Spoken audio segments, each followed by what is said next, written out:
காவேரி சாரதா கிட்ட தான் கர்ப்பமா இருக்கேன்னு சொன்ன உடனேயே சாரதா, கங்கா, பாட்டி, குமரன்னு எல்லாருமே அதிர்ச்சியில உறைஞ்சு போய் நின்றுகிட்டு இருக்க சாரதாவும் உடைஞ்சு போய் கீழே உட்கார்றாங்க. உடனே இதை பார்த்த காவேரியும் சாரதாவை சமாதானப்படுத்துறதுக்காக வர கங்காவும், அப்பனா அவ்வளோ டேப்லெட்ஸை நீ அதுக்காக தான் போட்டியாடின்னு கேட்க ஆமான்ற மாதிரி காவேரி தலையாடுறாங்க. ஆனா சாரதாவும் கொஞ்சம் லைட்டா காவேரி மேல கோபப்பட்டு, அப்பனா வயிற்றுல பிள்ளைய வச்சுக்கிட்டு தான் எனக்கு நீ சத்தியம் பண்ணி கொடுத்தியான்னு கேட்குறாங்க.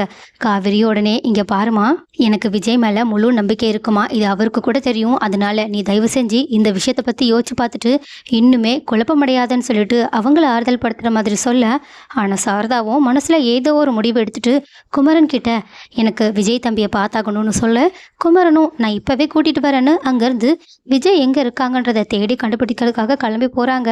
காவேரியும் அம்மா என்ன முடிவெடுக்க போறாங்கன்ற பயத்தோட கலந்த குழப்பத்தோட நின்றுக்கிட்டு இருக்க பாட்டியும் அதிர்ச்சி தாங்க முடியாம காவேரி இவ்வளோ பெரிய உண்மையை வீட்டில் எப்படி தான் மறைச்சாலும்னு ஆச்சரியத்தோடு அவங்கள பார்த்துக்கிட்டு இருக்காங்க.